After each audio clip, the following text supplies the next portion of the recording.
잘 모르겠네요. 잘 모르겠어요. 우리 다음은 됩니다. 예, 우리 다민이도 축복의 존재로서 하나님 앞에 사랑받고 그리고 지혜로운 아이로 쑥쑥 자라기를 바라시죠? 네, 그럼 축복의 마음으로 박수를 한번 쳐주세요. 일어나 주세요.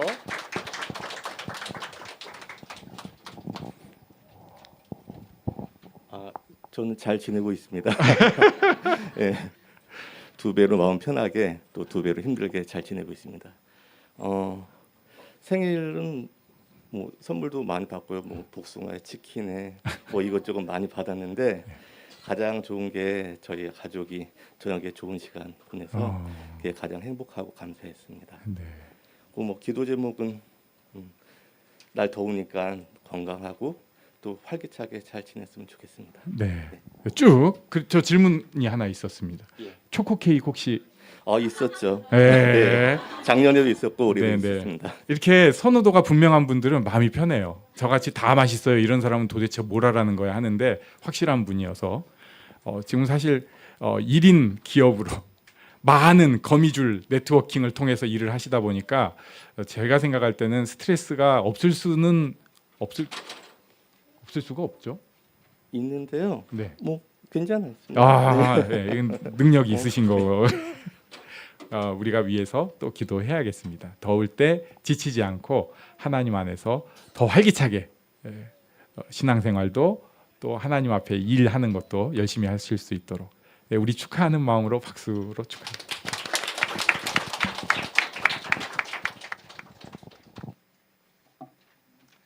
이 시간에 그래서 우리 축복하는 기도를 할 텐데요. 오늘은 또 마침 성년, 어린이 이렇게 있으니까 우리가 기도하기가 더 좀 밸런스가 맞는달까요? 왜냐하면 이 두 분 축복하고 또 축복을 할 거거든요.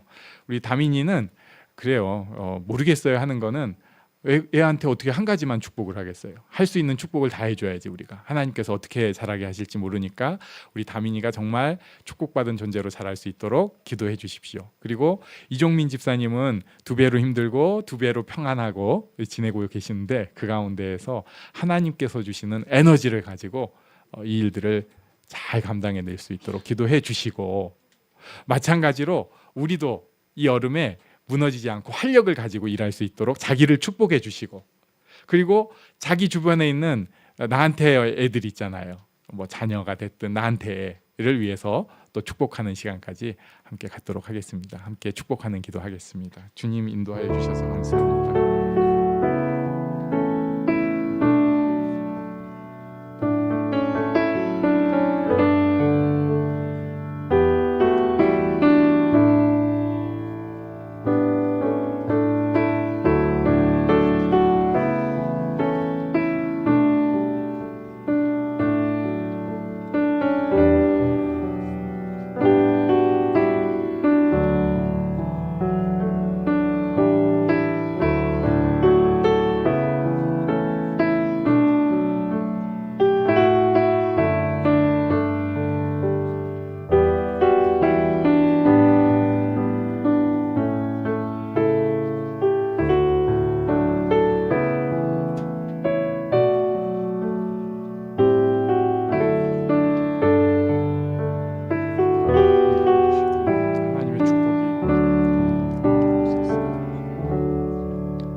살아계신 하나님 아버지, 오늘 이 자리에 우리를 불러주셔서 감사합니다. 또 서로를 보고 축복할 수 있게 하시고 하나님 안에서 이루신 일, 하나님께서 하신 일을 기뻐할 수 있게 해주신 것 감사합니다.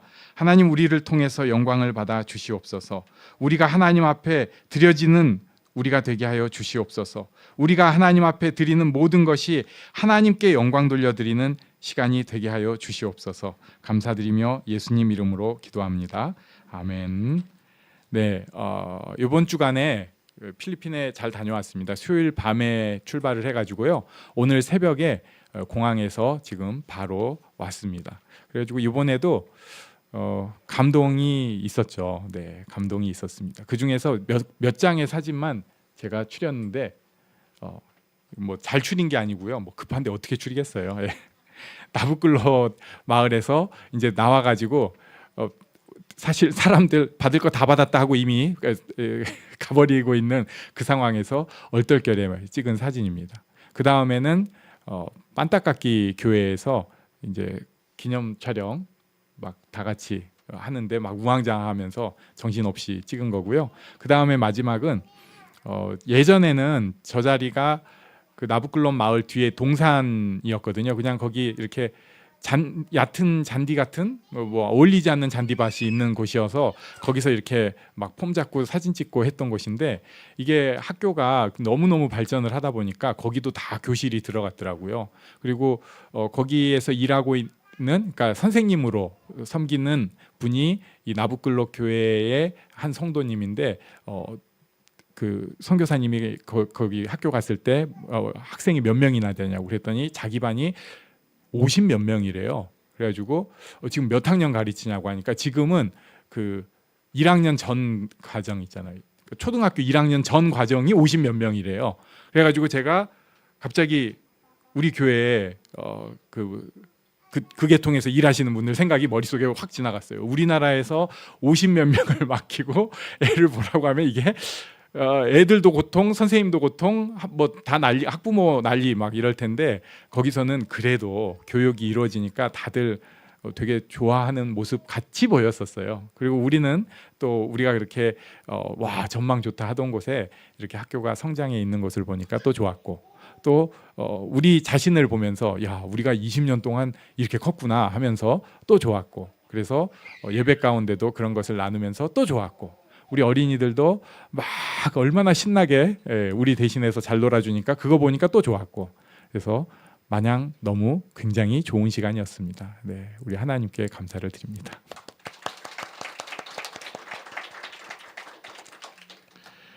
우리 하나님 말씀을 잠깐 같이 봅니다. 우리 어린이들도 오늘은 그냥 같이 보도록 합니다.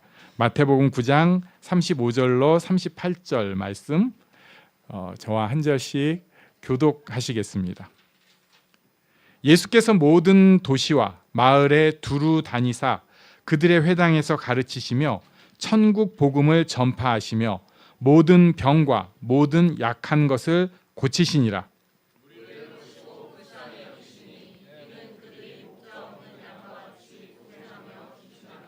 이에 제자들에게 이르시되 추수할 것은 많되 일꾼이 적으니 그러므로 추수하는 주인에게 청하여 추수한 일꾼들을 보내주소서 하라 하시니라. 아멘. 여기 오늘 본문의 35절에는 예수님의 세 가지 사역이 나옵니다. 그래서 여기 보면 첫 번째 가르치셨다, 또 복음을 전파하셨다, 가르치셨다, 복음을 전파하셨다, 이걸 선포하셨다라고 하기도 하죠. 티칭, 프리칭, 그 다음에 이제 힐링. 그래서 모든 병과 모든 약한 것을 고치시니라. 예수님께서 하신 사역입니다. 가르치셨고요, 그리고 천국을 전파하셨고요, 그리고 고쳐주셨어요. 이것이 사람에게 다 필요한 것입니다. 그러니까 병든 사람은 치유만 필요한 게 아니고요, 병든 사람에게도 이게 다 필요합니다. 그럼 우리 건강해니까 그럼 우리는 예수님의 치유 사역은 필요 없을까요? 아니요. 제가 치유가 필요하지 않은 사람은 본 적이 없습니다. 내면이 치유돼야 되고요, 이 사람이 그 쓴 뿌리가 치유가 돼야 돼요. 치유가 꼭 필요합니다. 그리고 예수님께서 그런 것에 대해서 가르쳐 주시는 가르치심이 필요합니다. 또 이 모든 것을 뛰어넘는 천국이 너희에게 임하였다. 이걸 이제 좀 유식한 헬라어로 캐리그마 막 이렇게 표현을 하면서 하는데, 천국이 우리에게 임하였다, 우리는 천국을 가졌다, 이런 복음의 기쁜 소식이 선포되는 것이 날마다 필요합니다. 우리에게 하나님 나라가 임했습니다. 아멘. 이걸 받아들이고 사는 사람은 좀 달라요. 그건 남의 얘기고요, 이게 아니고요, 지금 우리에게 이미 임한 거예요. 이게 선포입니다. 지금 우리가 하나님 나라 가운데 있습니다. 우리가 하나님의 자녀로 삽니다. 아니 뭐 현실을 보면 전혀 아닌데, 그래서 선포라고 하는 거예요. 실제 상황은 어떻든지 간에 하나님께서 그렇게 우리에게 빡 주셨어요. 예수님께서 지금 아직 아무 일도 안 하신 것 같고, 조금 갈릴리 구석대기에서 뭐 조금 하고 계신 것 같지만 천국이 임하였다고 선포하신 것입니다. 지금도 우리에게도 이 천국의 선포가 있는 줄로 믿습니다. 자, 이렇게 가르치시고 선포하시고 치료하시는 사역을 하셨는데, 그 다음에 보니까 36절 우리 같이 읽겠습니다. 시작. 우리를 보시고 불쌍히 여기시니 이는 그들이 목자 없는 양과 같이 고생하며 기진함이라. 아멘. 무리를 보시고 불쌍히 여기시니 이는 그들이 목자 없는 양과 같이 고생하며 기진함이라. 무리를 보고 불쌍히 여겼어요. 왜? 목자 없는 양과 같이 살고 있는 거예요. 목자 없는 양과 같이 살고 있는 것입니다. 그래서 여기서 먼저 생각해 볼 게 있어요. 나는 목자 있는 양과 같이 살고 있을까요?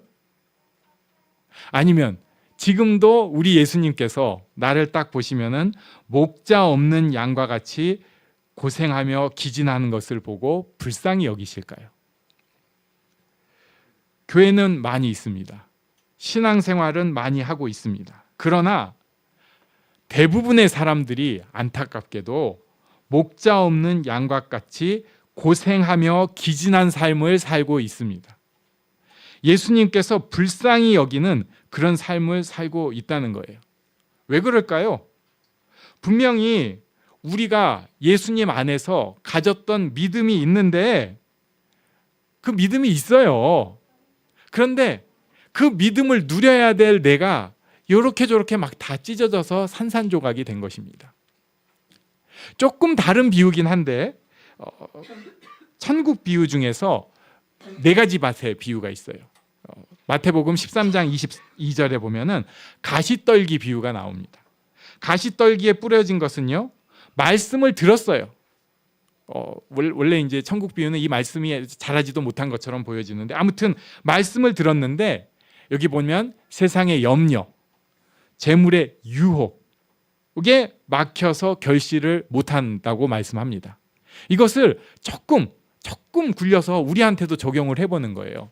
우리는 분명히 복음을 받아들인 사람입니다. 그래서 신학적으로 얘기하면 우리는 이미 결실을 한 사람이에요. 예수를 믿고 하나님의 자녀가 된 게 이미 결실을 한 것입니다. 그런데 문제가 있어요.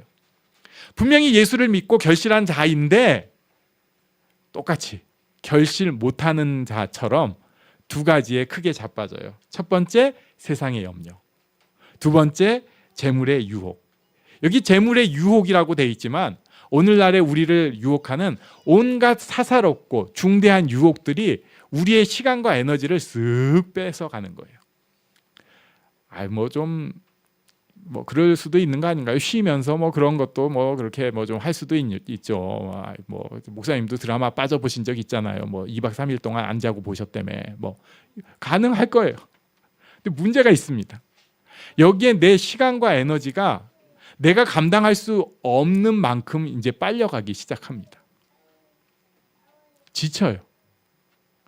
에너지가 없어요. 내가 분명히 하나님을 사랑하는 사람, 예수를 주로 모신 사람인데 그게 맞는데, 그리고 나도 믿고 그걸 의지하고 사는데 그 에너지가 사라져 버립니다. 그러고 나니까 이제는 세상의 염려가 쑥 또 들어오기 시작하는 거예요. 이거 어떡하지? 이거 어떡하지? 이거 어떡하지? 무슨 대단한 유혹거리들에 자빠졌으면 모르겠는데 사소한 잽, 별것도 아닌 것에 이렇게 툭툭툭툭 맞다 보니까 나도 모르게 세상에 정신이 훅 빨려 들어간 거예요. 저거 좋아 보이더라. 그게 좋아 보이더라. 그게 인생 같더라. 세상에 별로 좋지 않은 가치관이 마음속 한켠에서 쑥 자라버렸습니다. 그리고 나니까 그것을 누를 힘이 없으니까 세상의 염려가 나를 점점 또 잠식해가기 시작합니다. 그래서 예수 믿는 사람은 자기를 좀 돌아볼 줄 알아야 돼요. 내가 염려에 지금 자꾸 전보다 좀 충격을 많이 받고 있다? 그러면 내가 다른 곳에 유혹에 많이 넘어간 거 아닌가? 한번 스스로를 점검하는 것이 지혜입니다. 이게 안 되니까 유혹에 빠져가지고 염려에 무너지고 사니까 목자 없는 양과 같이 너무 기진해 버렸습니다. 어떤 경우에는 사회적으로도 인정받고 성공했고, 그리고 남들 보기에는 안정적인 삶을 살고 있는 것 같지만 내면이 점점 말라버렸습니다. 심령이 말라버린 거예요. 무너지고 말라버린 것입니다. 자, 그럼 말라버리는 심령이 아니라 말씀을 듣고 깨달아서 그 말씀을 가장 중시하는 사람은 어떻게 되는가? 계속해서 마태복음 13장 23절 우리 여기는 같이 읽겠습니다. 시작. 좋은 땅에 뿌려졌다는 것은 말씀을 듣고 깨닫는 자니 결실하여 어떤 것은 100배, 어떤 것은 60배, 어떤 것은 30배가 되느니라 하시더라. 아멘. 좋은 땅에 뿌려진 이 비유는 원래는 그렇게 해서 복음이 전파되는 것을 뜻하는데 또 적용을 하자면 우리가 이제는 말씀을 받고 그 말씀이 내 안에서 자라기 시작하니까 이게 전에는 간당간당하게 살았는데 여유가 있는 거예요. 풍성한 거예요. 말할 수 없는 풍성함이 넘쳐나는 거예요. 사람들은 하나에서 하나를 남기면 잘했다 이렇게 얘기를 하는데 나는 하나에서 100이 나와요. 60이 나와요. 30이 나옵니다. 못해도 30이 나와. 그러니까 여유가 있어요. 저 사람은 뭔 좋은 일이 있지? 저 사람은 염려가 다 없어진 것 같아. 무슨 그런 사람이 어디 있어요. 예. 복음이 우리 안에서 꽃을 피우기 시작해서 그렇습니다. 세상의 유혹이 좀 왔다가 띡 꺾이고 넘어가서 그렇습니다. 우선순위가 하나님 나라 예수 그리스도가 되어 있다 보니까 그런 거예요. 염려가 더 이상 힘을 쓰지 못하고 우리에게는 풍성한 기쁨이 있다는 것입니다. 우리는 예수님 붙잡고 이런 풍성한 축복을 누리기를 바랍니다. 아멘. 또 한 가지 보겠습니다. 우리는 예수 믿는 사람으로 이렇게 불쌍히 여기심을 받았는데 또 볼 사람들은 예수를 아예 안 믿는 사람들입니다. 이분들은 안타깝습니다. 우리는 그나마 하나님에 대해서 알기라도 하는데 모르는 거예요. 왜 모를까요? 예수님을 전파해야 될 사람들, 깨어서 그들을 위해서 기도해야 될 사람들, 가르치고 선포하고 치유하는 사역을 해야 될 사람들이 자기들도 목자 없는 양처럼 허덕허덕하고 있으니까 예수를 안 믿는 사람들이 예수를 만날 기회가 없어져 버린 거예요. 2024년의 전도, 옛날같이 하는 전도는 조금 어렵습니다.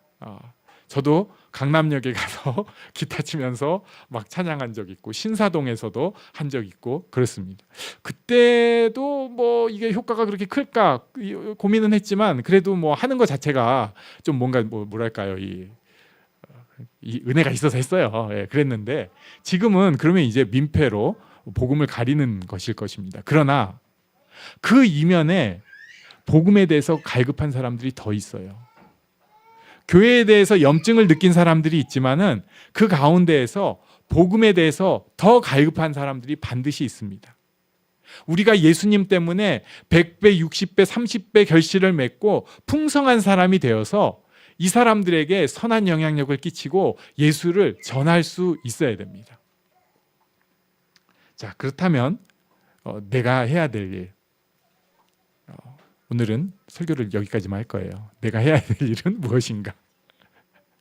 내가 있는 그곳에서 하나님의 보내심을 받은 사람으로서 내가 풍성해지고 사람들을 풍성함으로 이끌어야 합니다.